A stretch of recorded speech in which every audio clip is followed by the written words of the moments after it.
And of course, here she calls. Okay, I'm going to let you go live. You're all set and ready to go live. So. Greetings, everybody. Great to hear that everyone is good. I've had a few messages, and my broadcast colleague Christine has as well. It is a joy to connect with each and every one of you, as always. Today, I'd like to talk about the importance of putting yourself first. It's very important to put yourself first, because if you don't create the right environment within your mindscape, if you don't create the right environment within the inner sanctum of your mind and show up in a very powerful way, then you cannot think of giving to others. One of the first things that I do is I set my mind by doing a bit of prayer and meditation. And, everyone's different. There are many different ways in which you can set your mind. Some people play Sudoku. Some people do a crossword. Some people read first thing. And reading is a very good way in which you can stimulate your mind, especially when it's something that is of benefit and enjoyable to read. We often read the newspaper, and we are confronted first thing with bad news. So why not take control of some of the little things that you can consciously? That's the wonderful thing about consciousness. Consciousness enables us to take control and seize control immediately. And let me give you an example. If you saw a toy on the road, a toy that doesn't belong to you, would it be a good idea to pick it up? Would it be a good idea to leave it there? Of course, if there's traffic and you can't get to it, then of course you wouldn't want to attempt to get it and injure yourself. But if there's nothing coming, perhaps it would be a good idea to move it. And for the simple reason that a child may run on the road and get knocked over whilst in the process of retrieving the toy, whether it's theirs or not. So consciousness, and this whole thing about creating more consciousness and awareness, does not need to be a woo-woo topic. It can be simply understanding that the more conscious we are of ourselves, our emotional state, the way we're thinking, the way we are behaving, can create more pleasantness for other people. Something worth thinking about and meditating on. So my broadcast colleague, Christine, will join us in a short while, and we will be discussing a range of different topics. I hope that everyone out there is very well. We are still offering a free consultation with either one of us, which you should really take advantage of, because it's free. You will get some coaching as well, and you will receive ways in which you can deal with and handle range of different negative forms, emotional forms, and mind forms that tend to create pain within life. So please do take one of us up on this. It's, again, free. We are doing a free consultation. I was just saying, Christine, with either one of us during this particular time. In fact, perhaps even beyond. But we are offering that to any and all people who are stressed, anxious, worried, depressed, frustrated.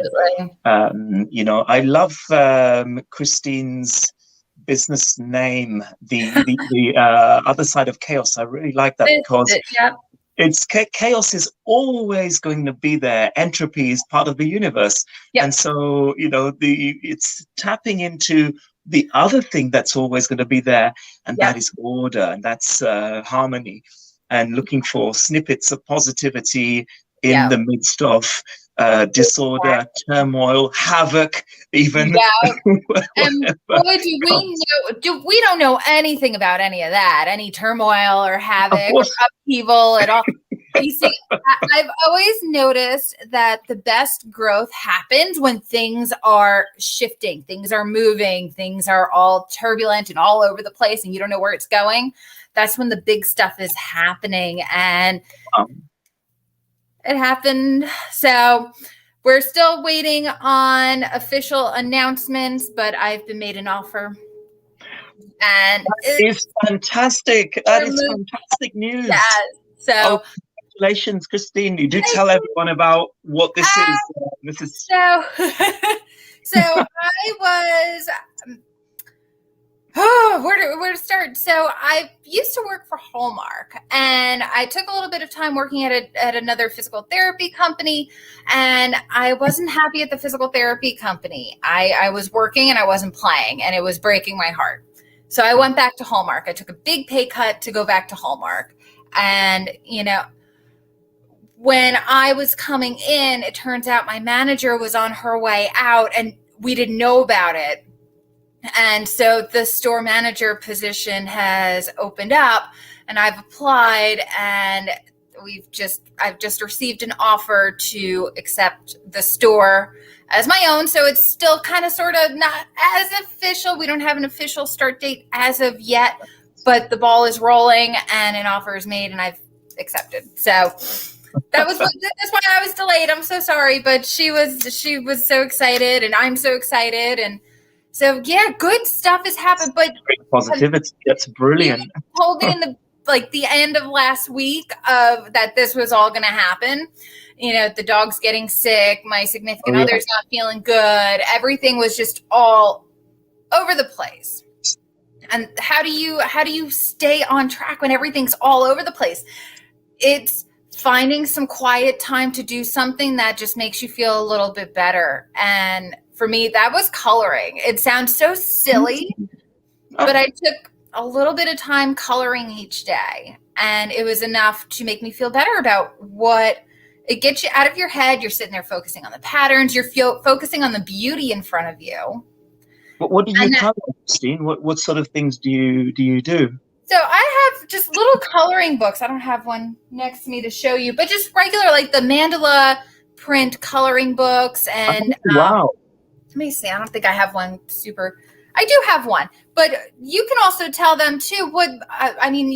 Meditation is always a really great one. That's affirmations. You're like the king of affirmations. What are some really fantastic affirmations that they can use? Because neurolinguistic programming, I consider that a biohack. So when you're telling yourself something over and over again, you're able to get your mind to believe it. You're telling yourself all this negative stuff. You can tell yourself all this positive stuff. So what are your favorite affirmations? I'll go grab that book. Oh, yes, sure. Well, my favorite affirmations are tailored affirmations towards a specific goal or need. And, I always look deeply at what it is that I want to achieve or what it is that my clients want to achieve. And affirmations can be of many different kinds. I've looked at many lists of affirmations that are online, and what I don't really agree with is that they are written in a negative way. So I will give up smoking. I will give up smoking. I will give up smoking. I will give up smoking. Smoking. Oh, I can't wait till I get Yeah. You are focusing the mind on the very thing you want to take the mind away from. Yeah. So that's one thing that you shouldn't do. I mean, others work. Most of them work very well as long as you don't use that word that you don't want to sit in your mind. What would you suggest as an alternative to I want to give up smoking? So when I feel tense or anxious, I reach out for a cup of herbal tea. Okay. So, it's identifying the feeling associated with what they want to escape Okay. And Yeah. after that, it's replacing that behavior that they normally would, they pick up a Mhm. cigarette, or if they're using vape or some Mhm. other instrument to mimic a cigarette or smoking, then I reach out and I grab my whatever it is, and Mhm. then I feel better instantly. So Okay. that's all. And that will help a Yep. lot, actually. Perfect. And you're replacing a negative behavior with a positive one. So Yes. that's awesome, because that makes so much sense. You're embodying the feelings and the emotions that are, one, triggering the desire for a negative action, but you're replacing it with a plan for a positive action. Yeah. So instead of feeling guilty about smoking a cigarette, you're feeling good about drinking this warm, delicious cup of tea. That's right. That's right. And And that's yeah, beautiful. you're getting the same sensations from the Yeah. tea. I mean, a lot of people may criticize me for saying that there are positive addictions, and you can take that in any way. Oh, there's nothing positive about an addiction. But if you are replacing something that is damaging your health Yep. for something positive that is enhancing your health and becoming more addicted to that, Right. knowing that it's changing you in a positive way, for Yeah. me, that's much better than what you were doing. Exactly. And for people with addictive behaviors and addictive tendencies, their need to have something is so important, because that's their comfort. That's their coping mechanism for stress, for anxiety. It's going into that addiction mode. So it's a safety blanket. So if you can change that safety blanket to something that is going to make them feel good rather than make them feel shameful, that's such a huge range on that energy scale. That's Have you ever seen the power versus force energy scale? yeah, I think I know what you mean, but I do tell me a little bit more about that. I may be misinterpreting a little bit. Sure, sure. I'm going to see if I can find the power versus force energy scale starts down at the bottom, where the lowest level of energy is death, is grief, is shame. And as you move up the emotional scale, you start getting into the lighter, kind of like embarrassment and insecurity. They're pretty heavy. I've But not once seen you that before. No, no, oh, let me see if I can find that, interesting. because it is absolutely an invaluable tool. Because Abraham Hicks kind of uses this scale to a certain extent by helping you move up the emotional ladder based Mhm. on the energy of the words that you're feeling. Energy scale. Let me see if I can find this for you guys. And That power versus. makes sense what you're saying. It makes perfect sense. Yeah. There are so many different emotions, and some are more damaging clearly than others. Yeah. It's called the map of consciousness. Oh wow, that sounds amazing actually. Yeah, let me get in here and pull this up. Is this going to let me pull up this image? No. Ah! All right, let me get in here. I'm sorry, guys. I'm trying to pull up the image to make it a little It's bit bigger. fine. That's fine. That sounds really interesting. I had a client who he was so badly addicted to smoking, and he would even play a certain tune in his mind before going off to have a cigarette. And so we had to do some very deep work with him to change the tune. It was a fast tune, and we got him Okay. to, well, I say we, he and I worked with his subconscious mind. So we worked Right. with his mind to kind of replace that tune with something slower and more relaxed. Oh, wow, it's like a Yes. funnel. Yes. So I'm going to, sorry, I didn't mean to do that No, while that's you were talking. So amazing. I'm going to take us That's, off the scale, off the screen a little bit, just so that way it's as enlarged as possible. yeah, But yeah. you're looking at it, you're seeing shame down at the bottom. And that's 20 points on the energy scale, which means 0 is death. 0 means like everything has. So when you're feeling ashamed, you're down at the lowest level of vibrational energy that you could be putting off. But as you start moving upwards, I mean, even anger is better than feeling guilty. Feeling anger is, the desire, lack of, feeling like you don't have enough is what they mean by desire. Right. Fear, grief are so low. But when you move up to love, that's 500 points. So if you can walk your way up this scale little by little, I mean, you can't jump from shame to joy. That's a very, very difficult thing to try.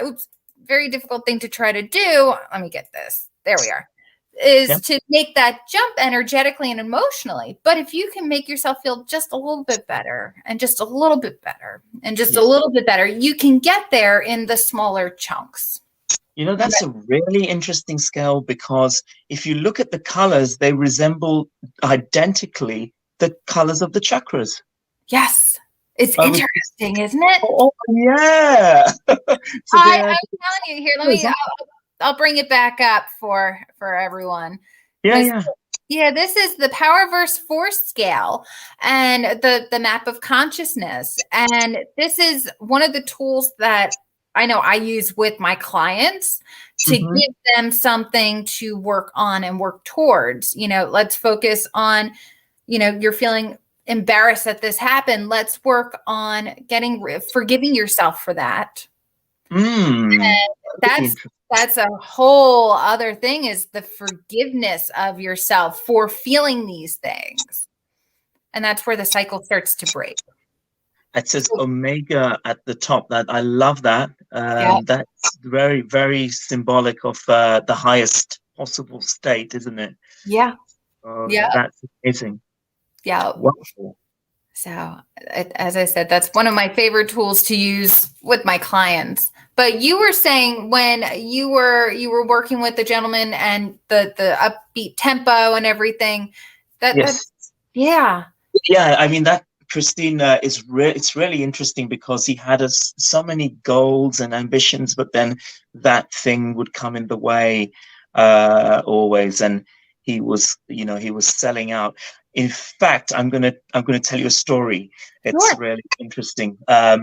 It was told to me by a pastor, actually, and what he said was, once upon a time, I don't know the States very well, but once upon a time there was a man on an island, and he had his own private island. And every morning he would come out and he would have a cup of coffee and sit outside and look out into the sea. Okay. And then on the neighboring island, he noticed that there was a boat pulling up every day, quite close to Florida. Okay. And that would happen every day, and people would load boxes onto the island. And then he realized that these people were probably drug smugglers. Okay. So I don't know. I don't know if that happens a lot in Florida. I've got no idea. He told us this story. Right. So then one day the boat didn't turn up at the island. It turned up at his island, and the man came off the boat and said, can I borrow your helicopter for the day, and I'll pay you $25,000, which is a lot of money, isn't it? Yeah, it is. For the day. Yeah. So, but the man declined. He said, I've got enough money. It's okay. I don't need it. Yeah. So the man left. Then the next day he turned up again, and he said, I'm going to give you $75,000 just to use your helicopter for 2 hours. Okay. The man declined. He said, that's a lot of money. I mean, but he declined. He thought, no, I don't need it. It's okay. I've got enough money. Right. And then on the third day, he arrived again, and he said, look, I'll give you, I think the figure was $250,000 for just a couple of hours. I just want to use your helicopter. I'll return it. And in any case, the helicopter doesn't cost that much. So Right. come on. And he said, no, it's okay. I don't need the money. Right. So then the next day, the man decided to call the cops, Uh, and they arrested the drug dealers, confiscated the drugs, and that was that. But the policeman came to the island and asked this wealthy man, "Well, why didn't you tell us earlier? You knew this was happening. You saw it every day, and then you decided to tell us after 4 days. Doesn't make sense." He said, "Well, they were actually getting to my price." oh. The moral of the story is that you shouldn't sell out. Don't sell your dreams. Don't sell your ambitions. Don't sell your Right. goals. Yeah. You should keep moving forwards. Yeah. Otherwise, someone else is going to take your dreams, your ideas, your goals, and we all come into this world for a short time. So it's great that you're a prime example, Christine. You're doing what you enjoy. You're going to play. You're going not to work. Right. You following what inspiration, what trails you think are for you, and that's brilliant. I do the same, and I gave up a full-time job that was paying me much more than actually what I'm doing now. Right. And I'm enjoying myself more, and I'm interacting with people. I'm helping people to overcome stress and things like that. So that's It's so brilliant. much more fulfilling to do and meet your calling is Yeah, what it is. We're here there are so many people that are here just to make it through. But when you find your purpose and you find your passion, it's amazing to see what lines up because things happen that are better than you could ever imagine. yeah, yeah, and you just feel so much happier. I mean, sometimes we have to say no to things as well. Like today, I had to. I love to help people. I love giving as much as I can. Right.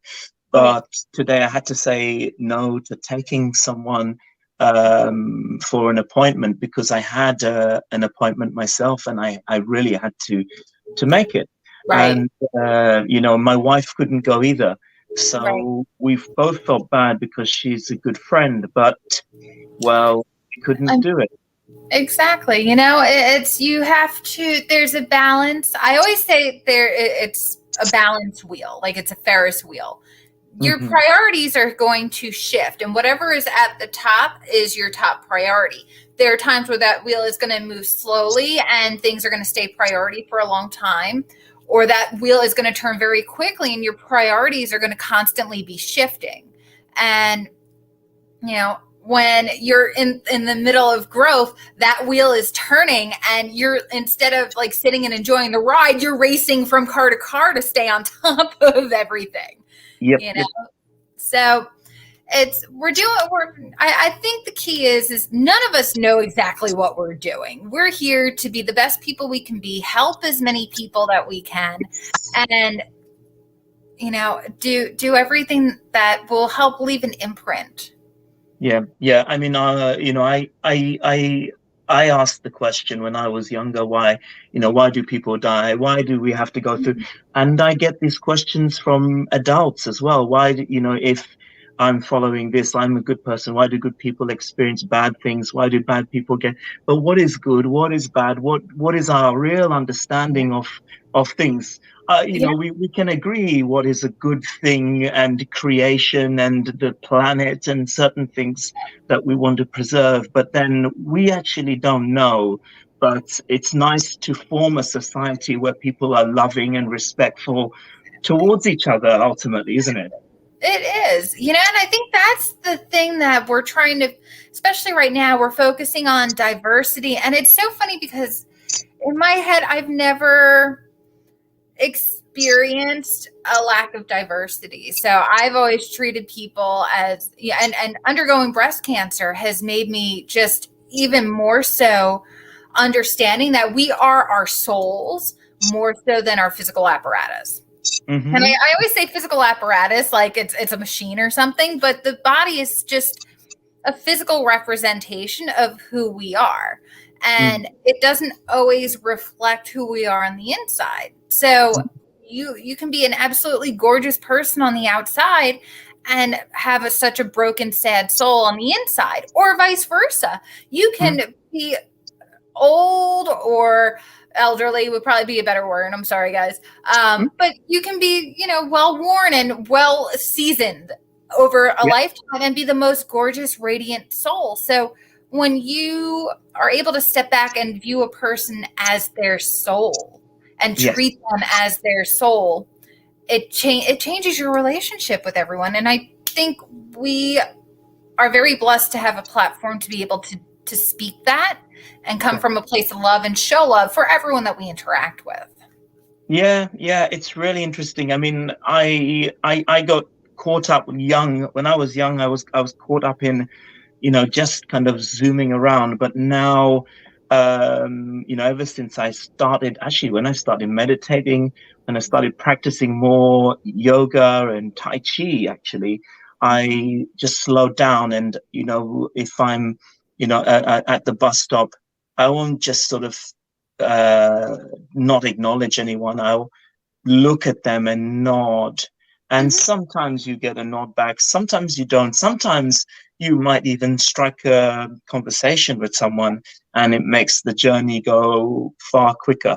And I remember when I was working in another city, I'd take the train and I actually made so many friends on the train. It was amazing. I love it. But it's so funny because you're such a people person and you're such a great conversationalist that I can't imagine anyone like not wanting to engage with you and to talk to you. You're just very easy to talk to. Likewise as well. You're brilliant. I really enjoy the broadcast sessions that we have. It's brilliant. It's very good because a lot of it is stuff we're very much on the same page. We're across the world from each other, but we're on the same page of between the science and the fascination with the scientific part of everything, but also the energetic field and the, just the woo factor of it as well. I think that's what makes this work. It's interesting, isn't it? Humans have always been interested in exploring things, and I think we don't even know what electricity is. I mean, we know it's electrons, we know it flows, but we don't really know what it is. It's still magical, actually, that it can come from somewhere and then turn into other forms of energy. And I can see you in another part of the world. If I had brought that to maybe 20 years, 200 years into the past, I'd be branded a sorcerer. Exactly, because a magician. Because what are you talking about? How is that possible? And I can't wait to see what the next 100 years is going to hold, because I can't imagine what my son is going to see in his lifetime. The changes and everything that our kids are going to end up seeing and embodying and coming up with. I mean, who knows what thoughts and ideas they're going to have that are going to change the world. That's right. And I hope and pray that it's a beautiful world. We're hoping, it is what it is. It's very turbulent right now. So I think, there's something up. There's something up because what happens during growth, there's a lot of upheaval. There's a lot of shifting around. Yes, right? Yes, absolutely. Yeah. Are we out of time, Christine? Or? You know what? I think we are at 29 minutes and 6 seconds. So we'll go ahead and wrap this on up. I think we've been chatting for quite a while. And, guys, if you have any questions, let us know. We want to grow the group. I think one of our big things is we want to grow the group. So if you guys want to be a special guest on the broadcast one day, the person who gets the most new people in the group will be our special guest for the day. What do we think? Oh, wow. That's a great idea. I love it. Awesome. All right. So invite away, invite as many people who you think would benefit from this. Just remember, Paulo and I each are offering a free consultation to help you overcome whatever challenges you're facing. Paulo works with people's mindset, with meditation, and you've got so many other things that you can help them with. I focus on relationships and women's empowerment, but I don't limit that. So if you want to speak to either one of us, please don't hesitate to reach out and let us know how we can help. We're very excited to do that. So we're busy. So just make sure that we both have calendars, but we want to make room for you and want to be able to see you guys reach your potential too. Okay. It's our way of giving back, isn't it? During this pandemic. Absolutely. So maintain a positive mindset, guys. Biohacks. Take those affirmations into account. Do your homework a little bit. If you guys want any suggestions for affirmations, let us know. We're here to do that. Okay. All right. Go and have a great one. And we'll announce the winner of the invite, broadcast, all that information. I'll post some more information in the group on that. But make sure you're inviting people. Spread the love. Have a great one, guys. Thanks for watching.